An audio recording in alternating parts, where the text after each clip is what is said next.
जब लेकर गए कर्मचारी सब आप अपने स्थान में गए थे।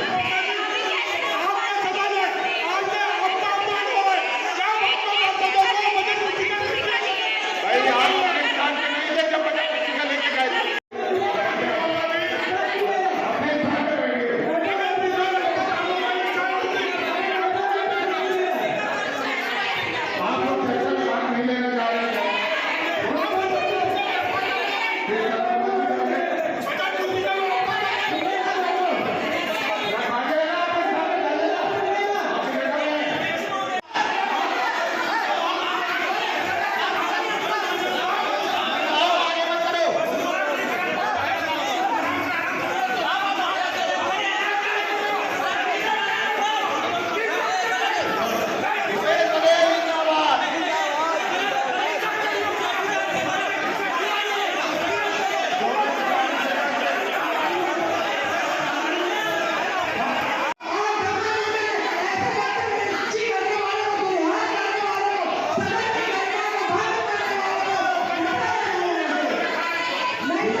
उन्होंने गरीबों को चिंता करते हुए प्रधानमंत्री आवास योजना लागू किया गया है, जिसके तहत AHP एवं BLC योजना के तहत लोगों को पक्का मकान देने की योजना बनाए। और मैं नगर निगम प्रशासन को धन्यवाद देना चाहता हूँ।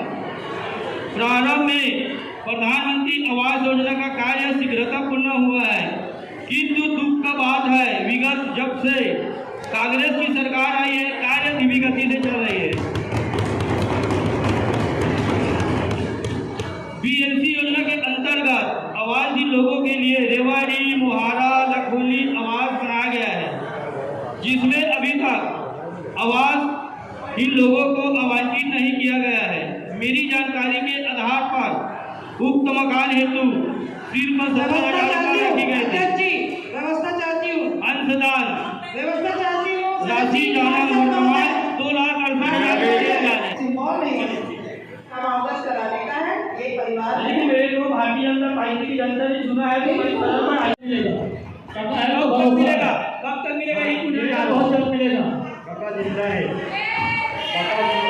में बात करो, बजट में पिछले वर्षों में जो हमारे लोगों का तीर्थ यात्रा की योजना चल रहा था, उसे जब से यहाँ गवर्नमेंट आने के बाद क्यों बंद हुआ है और यह योजना कब तक चालू होगा?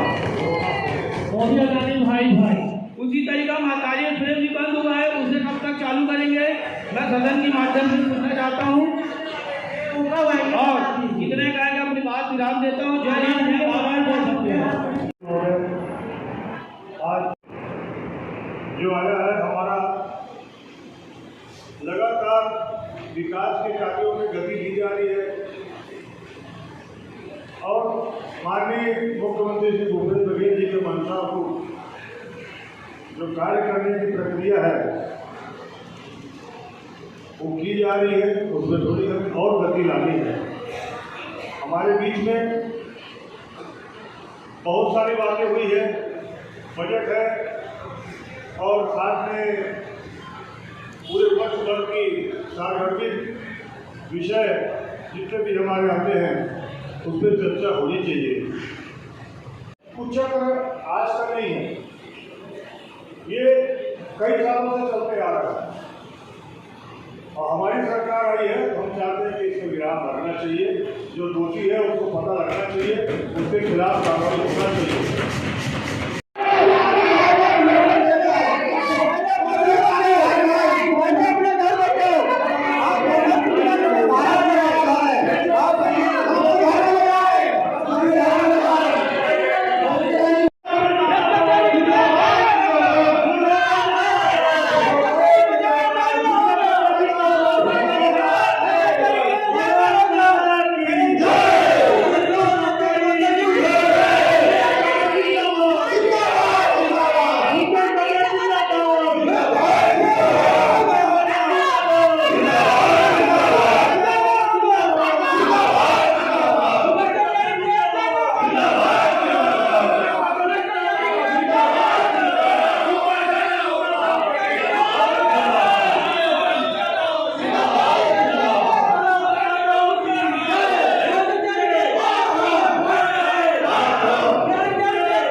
ठंड के दिनों में जरूरतमंदों के लिए कंबल पाठन देकर मंदिर के ऊपर ध्वज लगवाते थे। कतई होली में, नांदेड़ शहर के दिवाली में, अमृतसर शहर के माथा टेकने जाते थे। इसी तरह क्रिसमस डे के दिन सांता क्लूज बनकर लोगों को गिफ्ट देते थे तथा रमजान के दौरान विभिन्न दरगाह में जाकर रोजे खोलने वाले मुस्लिम भाइयों बहनों को फल देकर सेवा करते थे। उनकी स्वास्थ्य हमेशा श्री गुरु गोविंद सिंह जी के सिर तो अपने लिए एक छोटी जमीन खरीदी है, ना ही बैंक बैलेंस रखा। उनके जीवन में कि अगर कोई सबसे बड़ी पूंजी है तो वो लाखों लोगों की दुआ है। इसलिए सदन से गुजारिश करूंगा स्वर्गीय श्री किशन चंद्र मरवानी जी को उचित सम्मान दिया जाए। साईं दर्शन कॉलोनी के अंतर्गत में गेट का निर्माण किया जाए, और आज तक मेरे को इसमें कभी भी स्वीकृति नहीं मिली। मैं पुनः सदन के आग्रह करूंगा कि इसको बजट में शामिल करके स्वीकृति देने का कष्ट करें। तमाम 104, 115/51 अमृत मिशन में दिया गया है फेज 1, फेज 2। बहुत अच्छी बात है, फेज 1 भी आया है, फेज 2 भी आ जाए। राजनांदगांव की जनता को जो पानी की अधूरी है वो भी पूरी हो जाए, इसकी जानकारी चाहिए। मैं सम्मानित सभी पार्षदों से एक निवेदन करना चाहूँगा, जल है तो जीवन है। बहुत सारे जगह जाते हैं, पानी का दुरुपयोग होता है, टोटी लगती नहीं है, नल खुला रहता है। आप लोग सभी लोग इस गर्मी में एक अवश्य कार्य करें, पानी को अगर टोटी नहीं है तो निगम के विभागीय कर्मचारी को अवगत कराए और उसमें टोटी लगाए और पानी को बर्बाद होने से बचाए, क्योंकि जल है तो कल है तो हम हैं। सभी से आग्रह है। राजस्व आय में कमी आई है। पिछले बजट में आप खोल के देखेंगे तो उसमें 20 लाख का दिया गया था, और अभी पिछले बजट में 25 लाख का आय दिखाया था, और अभी के बजट में आया है 20 लाख। मेरा ये आग्रह है, और मैं पूछना भी चाहूँगा, विज्ञापन की दौड़ में तो सब आगे हैं। हम भी चाहते हैं हमारा फ्लैक्स लगे, फोटो लगे, और निरंतर बाकी लोग भी जो कंपनियां विज्ञापन देती है उनका भी लगता है। तो ये निगम का राजस्व का बहुत बड़ा एक सोर्स है। इसमें हम बजट में आय कैसे कम हो गई है, इसमें तो जल की आय बढ़नी चाहिए। क्या होर्डिंग कम हो गए, क्या फ्लैक्स कम हो गए, क्या है इस विषय में हमको समझ नहीं आया। 5 लाख का बजट कम आया इसमें। और जो डिवाइडरों में जो खंभे लगते, क्या निगम द्वारा उसमें फ्लैक्स का रसीद काटा जाता है या होर्डिंग लगाने वाले उसका पैसा पटाते हैं क्या? इसकी भी जानकारी मुझको देने का कष्ट करें। आज के डेट में लोकार्पण होने वाला है बजट में क्या, तभी तो तराजू का आज सभा में उपस्थित होना यह प्रतीत करता है। सभापति महोदय जी, महापौर जी से मैं जानना चाहूंगा, इससे पूर्व भी बहुत सारी जनहित में, शहर विकास हित में क्या आपने बजट को अमल किया है क्या, ये सदन में बताएं। शहर के विभिन्न स्थानों पर आपने बजट में लाया है लगभग 200 करोड़ डामरीकरण करवाना है, बजट में आपने लाया है। सबसे पहले सभापति महोदय जी, महापौर स्वयं अपने गृह वार्ड में सर्वप्रथम डामरीकरण करें ताकि उस क्षेत्र से आने जाने वाले लोगों को तकलीफ ना हो।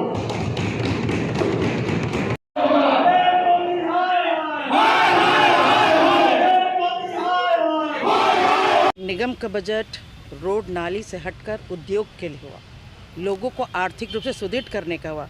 हम शहर विकास में रोड नाली तो जरूर जोड़ते हैं, लेकिन व्यक्ति के आर्थिक स्थिति को मजबूत करने के लिए उद्योग डालना, निगम की आर्थिक स्थिति को मजबूत करने के ये पहली बार हुआ।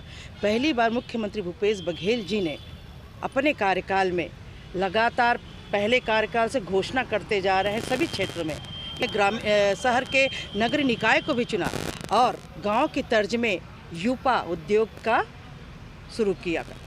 ये इंडस्ट्री जो है लोगों को आर्थिक से सुदृढ़ करने के, यहाँ पे छोटे छोटे लघु उद्योग लगे जाएंगे जिससे कि महिलाएं पुरुष इसमें आर्थिक रूप से सुदृढ़ होंगे। पहली बार ऐसा हुआ कि अब हमारे मुख्यमंत्री जी, जगह कचरा बहुत होता है, कचरा को डिस्ट्रॉय करने के बाद ऐश बनता है, उस ऐश का हम उपयोग सीमेंट फैक्ट्री की ओर भेजते हैं। उस ऐश से ब्रिक्स बनते हैं, ईंटा बनते हैं। हम उस ईंट को बना के नगर निगम के कंस्ट्रक्शन के में उपयोग करेंगे ताकि हमारी जो बहनों का ईंट है वो मार्केट में आ सके। मिर्ची सप्लाई हो सकती है, हल्दी मिर्ची धनिया की सप्लाई हो सकती है, सॉस बन सकते हैं।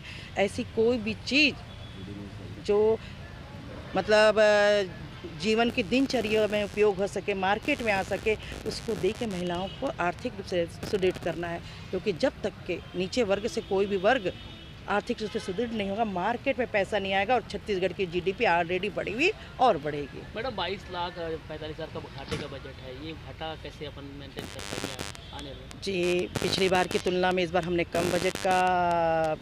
कम इसमें बजट प्रस्तुत किया है। मुझे ऐसा लगता है कि पिछला 15 साल मुख्यमंत्री जी का था, उस पीरियड में नगर निगम आर्थिक रूप से सुदृढ़ नहीं हो पाए, लेकिन हम लगातार घटाने के प्रयास कर रहे हैं। आने वाले समय में हम घाटे का बजट ना प्रस्तुत करके पॉजिटिव बजट प्रस्तुत करें, उसमें प्लस में करें, ऐसा एक उम्मीद रख के चलते हैं ताकि हर क्षेत्र में काम करें। हम डोर टू डोर में भी काम कर रहे हैं। बार बार ये विपक्ष वाले बोल रहे हैं, पूरा सागर से कुछ मामले आ रहे हैं जिसे लेके सदन में लोग बैठ गए हैं या फिर हल्लाबाजी हो रही है, ये क्या है? बैठते हैं और फिर तुरंत उठ भी जाते हैं पंडाल से। उठते क्यों हैं मुझे आस हुई, अब क्यों जांच की बात आ रही है, ये भी सोचने बात। हमने सर्वसम्मति से निर्णय लिया और कार्रवाई करने के लिए आयुक्त को अधिकृत कर दिया। आयुक्त ने विधि सम्मत अनुमोदन लेकर सस्पेंड कर दिया। अब चूँकि ये बोल रहे हैं कि FIR करें, तो वो जब तक कि एक एक बिंदु पे जांच नहीं हो जाती है, किसी भी अपराधी को जब तक आपके अपराध साबित नहीं हो जाते हैं तब तक आप अपराधी घोषित नहीं करते। प्रक्रिया चल रही है और ये जांच तो पिछले बार होना चाहिए। उन्होंने जांच करने की हिम्मत नहीं दिखाई, हमने हिम्मत दिखाई और दोषी को सस्पेंड भी किया। इतना दिल भी वो रखते तो ये वही रुक जाता काम। नगर पे हम लगातार प्रयासरत हैं। अगर वो समस्या हल हो जाती है तो कलेक्टर साहब से बात हो रही है, तो निश्चित रूप से ये आने वाले समय में पेट्रोल पंप खुल जाएगा। बिल्कुल सही है। आज नगर निगम में महापौर जी ने अपना चौथा बजट प्रस्तुत करी। बजट में बहुत सारे बजट प्रावधान करिए कि ये काम करेंगे वो करेंगे, जिसमें काम करना है मतलब खर्च करना है। महापौर जी अभी तक के क्लियर नहीं कर पाई है कि उसके लिए पैसा कहाँ से आएगा। आप किसी भी प्रोजेक्ट को पूरा करने के लिए पैसा लगे, कितना राज्य शासन से मिलेगा, कितना नगर निगम अपने स्वयं के संसाधनों से, आय के संसाधनों से पूरा करेगी। क्योंकि बजट पुस्तिका जब आप देखेंगे तो उसमें आय बढ़ाने के लिए एक भी उपाय नहीं किए गए। पहली बार ऐसा हो रहा है कि नगर निगम के बजट में आय बढ़ाने के विषय को छुआ भी नहीं गया है। तो बिना आय बढ़ाए आप जो है कैसे अपनी सड़कों को ठीक करेंगे, कैसे महापुरुषों की मूर्तियों की स्थापना करेंगे। एक जो प्रमुखता के साथ आता है बार बार जो है कि महापुरुषों की मूर्ति स्थापना की, एकमात्र मूर्ति की स्थापना अभी छत्रपति शिवाजी महाराज की, वो भी महापौर जी क्लियर कर दे कि किसके पैसे से हुआ है। मेरी जानकारी में जो है कि नगर निगम के मनोनीत पार्षदों के फंड से जो है, पार्षद निधि के पैसे से। महापौर जी तो महापुरुषों के पैसे के लिए राज्य शासन से भी पैसा नहीं ले पाई। इससे पहले के कार्यकाल में माननीय मधुसूदन यादव जी जब महापौर थे, आप देखे होंगे महाराणा प्रताप, सुभाष चंद्र बोस जी, कांग्रेस के जो नेता हमारे राजनांदगांव के विधायक थे, शहीद उदय मुदलियार जी, अल्लाह नूर जी सहित, गौरव स्थल में 4 शहीद संदीप यदु सहित आप विभिन्न स्थानों पे देखेंगे महापुरुषों के और राजनांदगांव से जुड़े हुए हस्तियों की मूर्तियों की स्थापना लगातार किए हैं। महापौर जी चौथा बजट प्रस्तुत कर रही है, एक महापुरुष की मूर्ति की स्थापना करी, वो भी नगर निगम के एल्डरमैन लोगों के पैसे से। महापौर जी स्पष्ट करें कि अपने बजट को कैसे पूरा करेंगे, कहाँ से पूरा करेंगे। रानी भाई का नारा जो लगा रहे हैं उनसे पूछना चाहिए, भैया नारा तो वो लगा रहे हैं, हम तो नारा लगा रहे हैं कि बूढ़ा सागर में भ्रष्ट अधिकारियों ठेकेदार के खिलाफ FIR दर्ज करो। नगर निगम का मामला है ना, नगर निगम में बूढ़ा सागर भ्रष्टाचार के मामले में महापौर चर्चा भी नहीं करना चाहती, सुनना भी नहीं चाहती। क्यों? क्या महापौर जी का वरद हस्त है क्या ठेकेदार को या इन अधिकारियों को? क्यों डर रही है महापौर जी इसमें चर्चा कराने से? दम है तो चर्चा करवाएं। और दूध का दूध पानी का पानी, पिछले सदन में जो निर्णय हुआ था निलंबन की कार्रवाई, FIR दर्ज करना, और इनके साथ साथ मैं फिर एक चीज़ बोल रहा हूँ आपको, बूढ़ा सागर में जो 15 करोड़ के जो काम हुए जिसमें भ्रष्टाचार हुआ है, ठीक है, दोषियों के ऊपर कार्रवाई हो रही है, ठेकेदार को ब्लैक लिस्ट करने की सिफारिश की गई है, FIR करें। और मेरी आपके माध्यम से मांग है कि वो प्रोजेक्ट पूरा कैसे होगा इस बारे में भी महापौर जी चिंता करें। क्योंकि किसी के ऊपर कार्रवाई कर देना, सस्पेंशन है, आज नहीं 2 महीने बाद 4 महीने बाद बहाल हो जाएंगे, कोई जीवन भर के लिए नौकरी से बाहर नहीं होंगे, वो किसी भी प्रकार से प्रक्रिया पूरा करके वो आ जाएंगे। हमारा प्रोजेक्ट पूरा कैसे होगा ये समझ पाएंगे, हम भी नहीं समझ पाते कि वो कब महापौर जी के साथ रहते हैं, कब महापौर जी का विरोध करते हैं। वास्तव में कुलबीर छाबड़ा जी खुद समझ नहीं पा रहे हैं कि वो सत्ता में है कि विपक्ष में है।